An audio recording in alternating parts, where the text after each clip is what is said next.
Spoonie Tag. I will be looking to the left for the questions. What is your diagnosis? Okay, my current diagnosis is something called spondylolisthesis.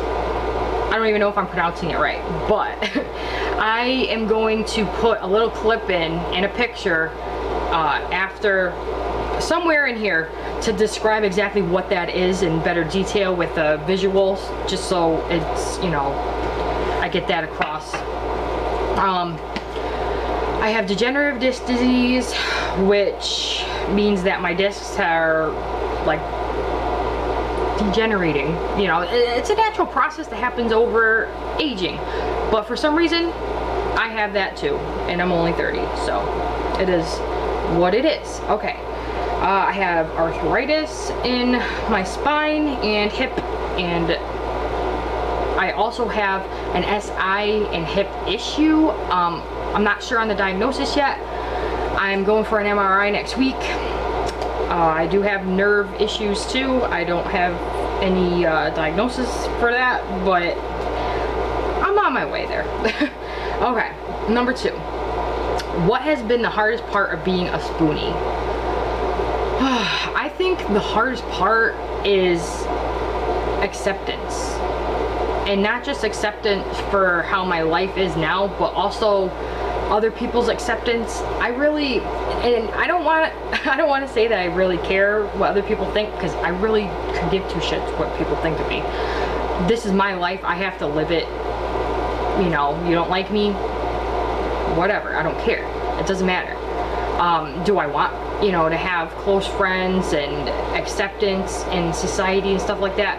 I'm sure everybody does on some level, but that would be the hardest part for me, is the accepting of my life the way it is now, because it's completely different than how I planned my life, I guess you could say.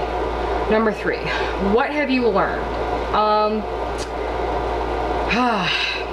My life as a Spoonie, I have learned to try to see the best in everything. Try to look at the positive side of everything, no matter how bad it is. If I'm having a flare-up, I'll take pride. Oh, well, I was able to sit up today. I was able to feed myself today. You know, it's the little things that you have to look at, all the little positive things that most people would take, you know, what's that word? That would not take advantage, I don't know. Take for granted, yeah, wow. The little things people take for granted, I see as positive. I see as, you know, I try to be as optimistic as possible. That's what I've learned. I've learned to be optimistic as much as I can. Number 4, what are your thoughts on the Spoonie community? I actually don't have any quite yet. I just found the Spoonie community, and I'm very excited to find out more, to see if maybe I could meet other people who are going through what I'm going through. You know, it would be interesting. I like that there is a community for people with chronic invisible illnesses. I love that. Number 5, what distraction tools do you use? Well, I'm still working on this. I tried adult coloring, which I do enjoy. I like adult coloring. It's difficult because the activities that I love to do that would distract me from things that I don't like are things I can't do anymore. So I'm trying to read more. I'm trying to do adult coloring. The problem is I really can't focus on those things because I take care of my children during the day, and I can't just sit down and color my book and, oh, well, kids, take care of yourselves, you know. I can't do that, so I have to focus on them, and I guess maybe making them happy kind of takes the focus off of me, which is good. I guess in a way, taking care of my kids is a distraction for my condition. 6, what is your support system like? I have a great support system, I think, in a lot of ways. I have a great husband who's, you know, he tries his best to be there for me. He tries to help me as much as he can.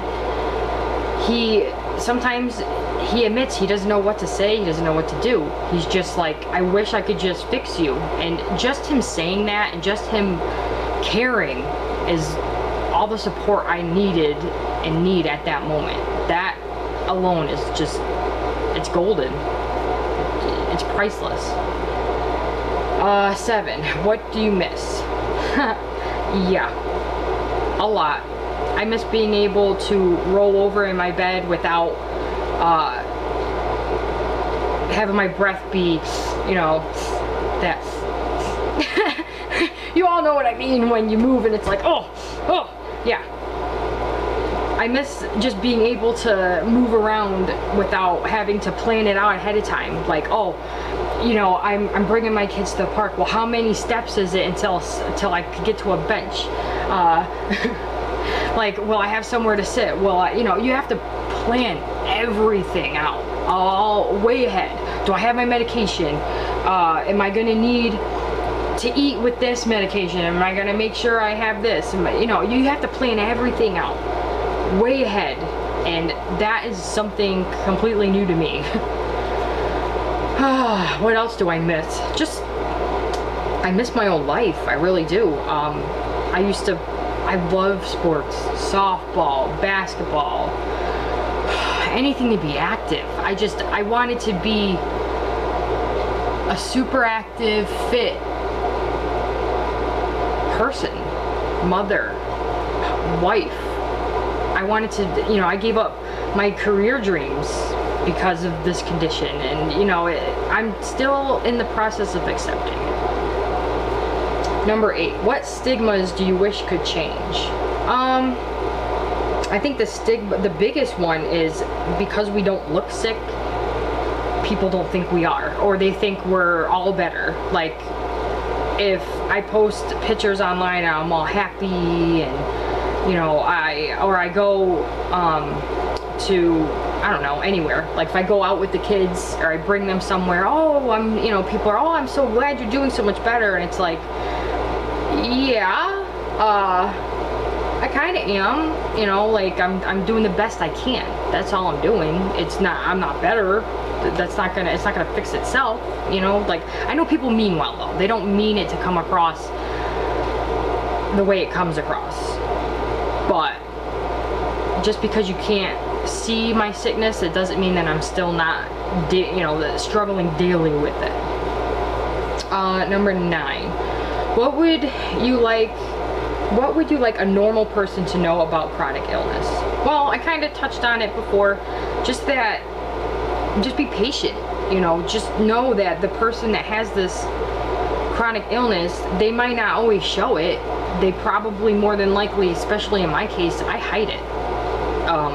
I only show my true symptoms and my true pain to those who are extremely close to me. Mostly my husband. Everybody else kind of sees, you know, I'm sure if they really watch me close enough, they could see me, you know, how I sit is a certain way, how I walk a certain way, stuff like that. For the most part, I try to hide the symptoms. I don't want a pity party or any type of special treatment. 10, name 5 things Spoonie related you couldn't live without. My heating pad, my medication, my ice packs, my very comfy bed that I don't get to lay nearly enough in. And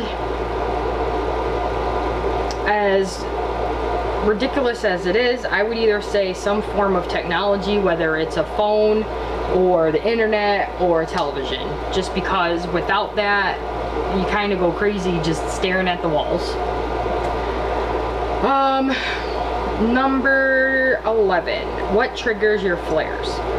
As of right now, my flares are triggered by, I learned that I can't stand too long, I can't sit too long, I can't even lay too long. I have to reposition myself regularly. I can't run without risking a flare-up. And I don't want to say that it always causes a flare-up, because I was feeling pretty good. You know, I have some kind of discomfort, but I was feeling pretty decent. But then, of course, I go and try and do something that I've been wanting to do, and then I have a flare-up for 3 weeks, and I can barely get off the couch. It's like, it's just frustrating. You never know when. I'm still learning new flare-ups, like what's gonna make me flare up, and then it makes me second guess, like, oh, maybe I shouldn't do this because what if I have a flare-up? It's just, I'm still learning what causes my flares, and I'm trying to be as cautious as I can, because the last thing I need right now is another flare-up. Number 12, what's your social life like, and has it changed? My social life is it's kind of pretty much the same as it was before, which sounds sad, but it's more, I would say it's more because I don't really have the opportunities to go out like I used to. We relocated, I have 2 kids, you know, it's not like I could just take off and do what I want. But I do think that my condition would hinder me regardless. Like, if I did have more free time, I'm pretty sure I wouldn't be able to have the social life that I had before I got injured and before I had children and everything. 13, how has being sick changed you? Unfortunately, I do have moments where I am grumpy and I don't want to deal with anything. I wish I could just crawl in bed under the covers and not come out. I just don't want to deal with it that day. But I don't have that choice. Every day I have to get up, gotta do what I gotta do. But it's definitely changed me. It's changed me in positive ways and negative ways. In positive ways because when I'm in a flare-up and then the flare-up tapers off and I'm back to like my usual pain level, I appreciate so much more that I'm able to do. Because when you have a flare-up, you can't do anything. I mean, there's times I need help just to get up and walk. So just to be able to get up and walk and make myself food and, you know, do the things that everyone, I don't want to even say everyone, I'm not trying to clump everybody into a ball, but I don't, you know, people take things for granted, and that's the positive side of how being sick has changed me. I see things differently. My perspective has changed, and the only way that can happen is if you go through something. Negatively, yeah, I could be a grump. I sometimes take out my frustrations on the people that I love the most, which I hate, and I'm trying so very hard to stop doing that and to stop eating my emotions too. I'm trying to find a different coping mechanism other than food, because I don't want to get any bigger. The heavier I get, the more stress on my joints and my back and my spine, and it's just not good. Anyways, number 14, have you made any Spoonie friends? I actually have some Spoonie friends that I went to high school with, and one of them is where I found the term Spoonie, the theory and everything, which is cool. I wouldn't really say we're friends, we're more like acquaintances that went to high school together, but the fact that we can both relate on that level, like her conditions are, I would say, way worse in ways, because she, you know, I don't want to get into details, but we both have our own difficulties to deal with. With that said, yes, I do have Spoonie friends. I have I think at least 3 that I went to high school with. No, 4. 4 I went to high school with, 3 have back problems, and 1 has other issues that I'm not going to get into because that's her business. 15, what's the blessings from being a Spoonie? And you know what, I kind of touched on that a little bit about how being sick changed me. You know, my perspective has completely changed. I can see how just the little things in life and how much more I appreciate them. I'm just gonna leave it at that. So that's the Spoonie tag. It was 15 questions. Hope everybody likes it. If there's any other types of Spoonie related tags or videos going around, let me hear them. Let me, you know, if I find some more to do, I'll do those. If there's anything else that anybody wants to know more about, just let me know. Comment, like, come on, give me a like, subscribe, follow, whatever. Everybody try to have as pain-free a day as possible.